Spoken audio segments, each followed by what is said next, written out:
aí, pessoal, aqui é Jéssica Lopes, embaixadora Sala Online, e hoje eu estou aqui para o Papo Saúde Feminina, Meu Corpo Não é Tabu.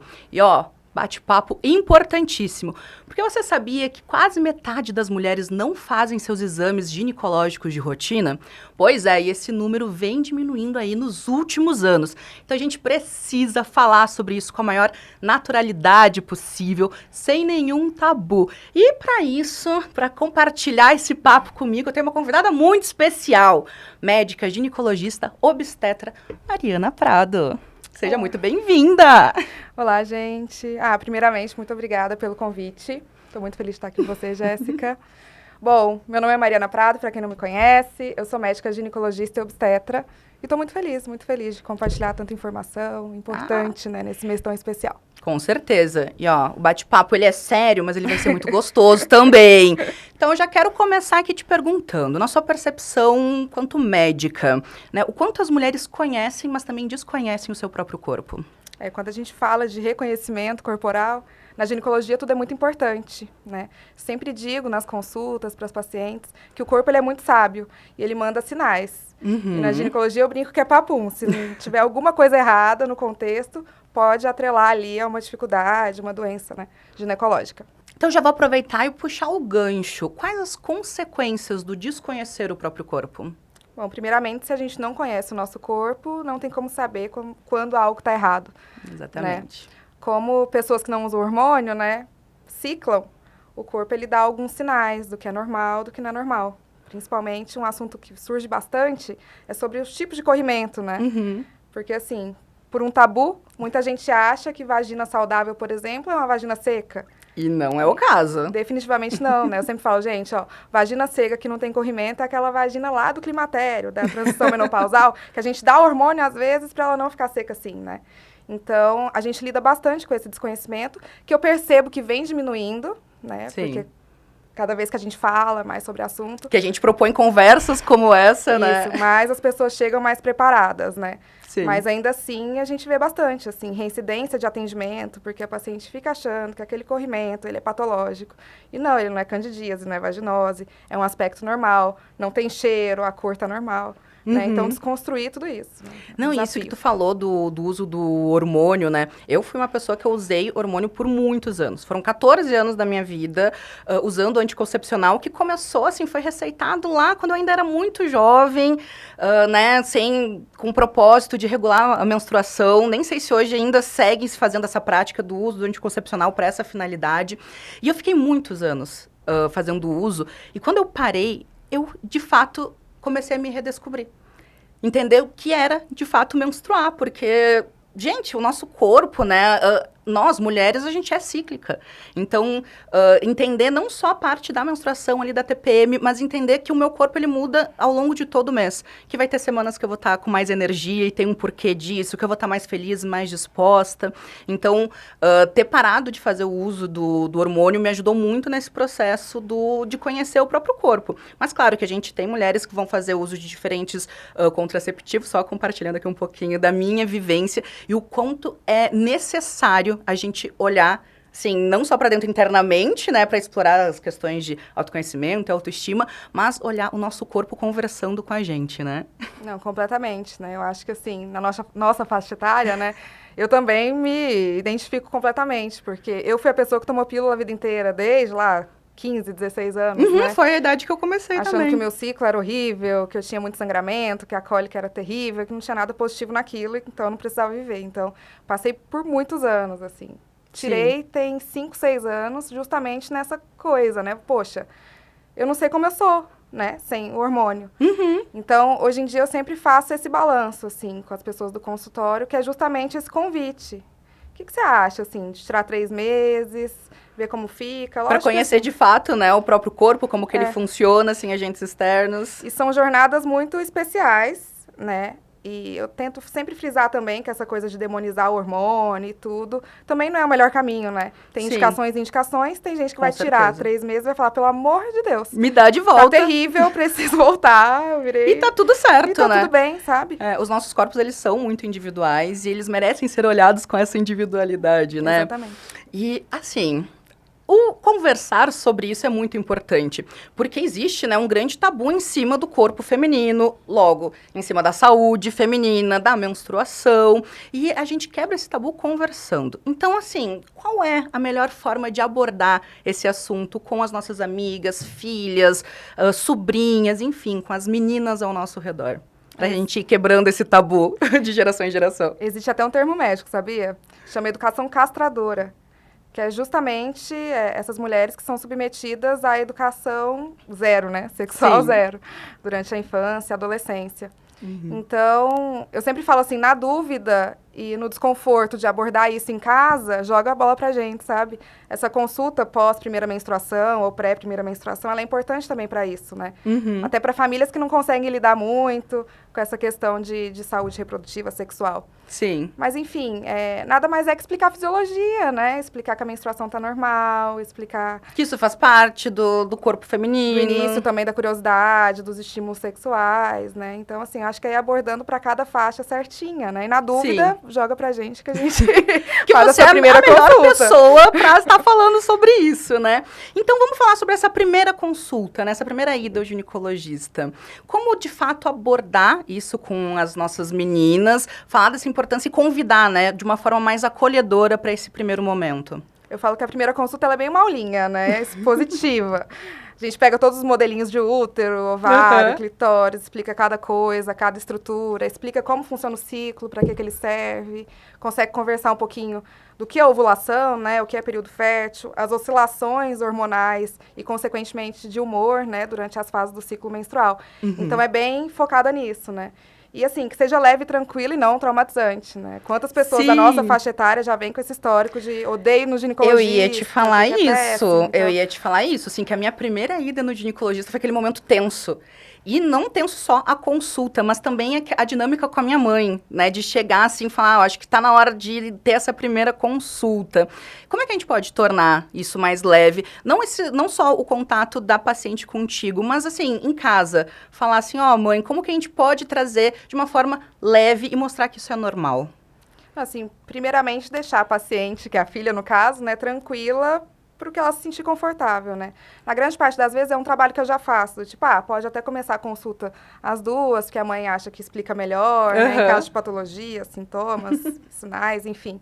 E eu sempre faço esse convite de, mãe, dá para dar, né, sair um pouquinho na espera, vamos conversar um pouquinho sozinha, ver se ela tem alguma demanda específica, né? E é importante dar essa privacidade, né? Isso, até em questões de sexualidade, né? São coisas que você não vai abordar com a sua mãe no consultório. Então, nem sempre a gente quer ter esse papo, assim, diretamente. Geralmente, assuntos de contracepção, primeiro contraceptivo e tudo mais, elas deixam para esse momento mais íntimo, né? Entendi. Tá, e agora você me conta. A gente está falando muito sobre o não conhecer, né, o próprio corpo. Quais as principais doenças que, né, são consequência dessa falta de conhecimento sobre o seu próprio corpo, sua própria fisiologia? Bom, eu acho que o assunto que a gente já trouxe dos corrimentos, né? Repetindo, né? Que é sempre importante, né? De quebrar esse tabu. Vagina não é seca.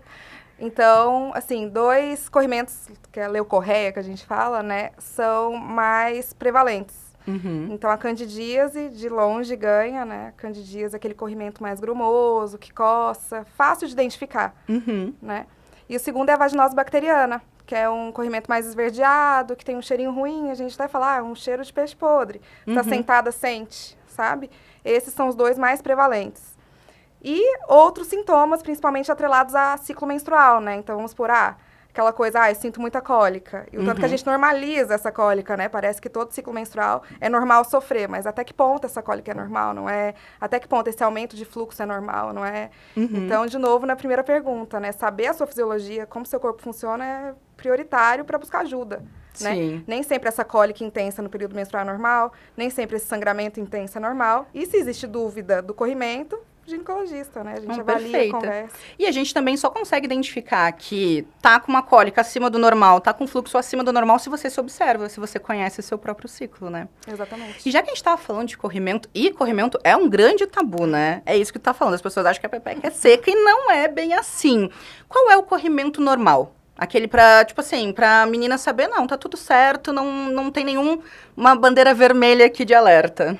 Eu sempre digo que corrimento normal é aquele que não tem sintoma. ele existe, e se a pessoa não usa hormônio, ele vai variar de acordo com o ciclo, né? Então, eu sempre começo pelo mais fácil, que é a da ovulação, que parece que ele é mais grumoso, mais elástico. Que é justamente... aquele corrimento clara de ovo que a gente fala, né? Que você realmente consegue ver a elasticidade no dedo, né? E assim, eu digo que o corpo é perfeito porque, né, quando você tá ovulando, o que seu corpo pensa? Poxa, esse espermatozoide precisa pregar. Então, por isso que ele é mais assim.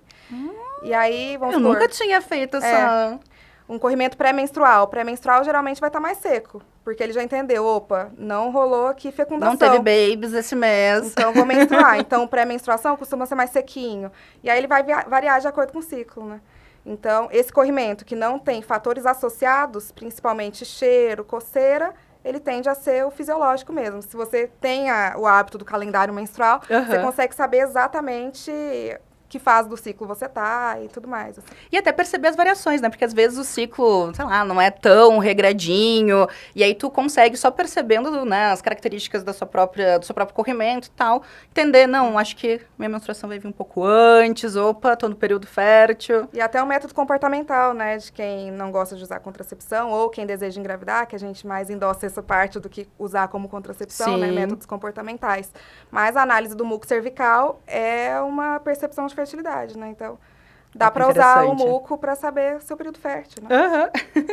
Tá, conta pra gente qual a importância da educação sexual na vida das meninas. Putz, principalmente pensando em saúde reprodutiva, né, sexual, planejamento familiar.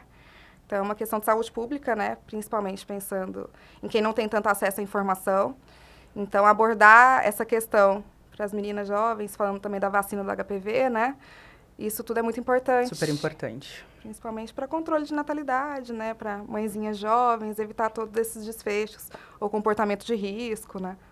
Enfim, de múltiplos parceiros. Sim, precisamos falar sobre isso, né? Precisamos falar sobre isso. Com as nossas meninas. Já falamos, então, sobre as doenças que mais se manifestam quando a gente não conhece o próprio corpo, da importância da educação sexual. Então, agora conta 3 benefícios de conhecer, né? Da mulher conhecer o seu próprio corpo, conhecer o seu ciclo, tá de olho aí nos sinais que ele dá. Bom, acredito que a primeira coisa é separar o normal do anormal.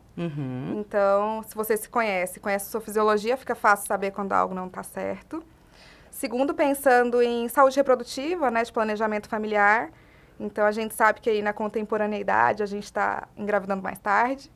Então, a gente pode ter esse controle sim, né, salvo as exceções. Mas a grande parte das vezes saber o método contraceptivo a partir do seu reconhecimento do ciclo é uma segunda questão. E a terceira é entender que a ginecologia ela funciona como forma de rastreamento. Então, acredito que, assim, saber que você tem um encontro anual com o ginecologista, sabe? A gente não pode pular, né, o encontro anual com o ginecologista. Gente, não vamos ficar... Mulherada que está aí assistindo, não vamos entrar nessa porcentagem de quase 50% das mulheres que não buscam. Não fujam do ginecologista. Não, e eu vou trazer aqui pra mim. Eu já fui... Quando eu entrei ali na minha fase, quando eu me tornei adulta, quando não era mais a minha mãe que marcava a minha consulta e me levava, eu negligenciei muito a minha saúde, sabe? Hoje eu vejo isso. Por pura desorganização, por aquela inconsequência também que a maturidade, né, a falta da maturidade traz. E hoje, aos 30 anos, eu vejo, assim, que eu tive muita sorte de não ter, né, descoberto nada por conta dessa negligência. E hoje, assim, a cada 3 meses eu tô fazendo exames de sangue com a clínica geral e, anualmente, a médica ginecologista tá aí. A gente tá pra ver se tá tudo certo, dá lá o check, né? E assim, a ginecologia, ela funciona justamente com método de rastreamento, né? A gente sabe que, assim, a grande parte das doenças mais prevalentes nas mulheres, elas demoram um tempinho, né, pra ocorrer. Por isso que o encontro anual é importante e seguir as frequências dos exames de rastreamento, né? Mamografia, enfim. A gente tá, né, no mês aí Outubro Rosa, e aí a gente fala muito, né, nesse mês sobre a importância do diagnóstico precoce para que a gente consiga ter os melhores tratamentos e os melhores resultados, né? E aí, mais uma importância de conhecer seu próprio corpo, né? Total. Então, assim, a gente falar de autoexame é algo polêmico. Metade indica, metade contraindica, mas acho que a mensagem que fica é seguir certinho anualmente o gineco, né? Que ele sim vai ter a mão para entender a mama, mas também de se conhecer, né? Se aparece algo, algum relevinho, uma Se você assimetria toca, né, na o mama, próprio um caroço, corpo. algo, você já notifica ali, né? Então, outra importância de se conhecer também. Com certeza. Acabaram as nossas perguntas, mas por mim eu ficaria aqui conversando contigo ainda por muitas horas. Estava bom demais o nosso papo. Quero agradecer mais uma vez a sua participação. Muito obrigada por ter vindo, quebrado tantos tabus aqui nesse papo, né? Ai, Jéssica, eu que agradeço o convite. Espero que todo mundo tenha entendido, né? Se conhecer, né? Rastrear as doenças. Mas acho que a mensagem principalmente é isso, né? E quebrando os tabus. Quanto mais a gente fala sobre, mais a gente aprende em conjunto, né? Isso aí. Eu espero muito que vocês tenham gostado de mais esse bate-papo e até uma próxima. Tchau, tchau.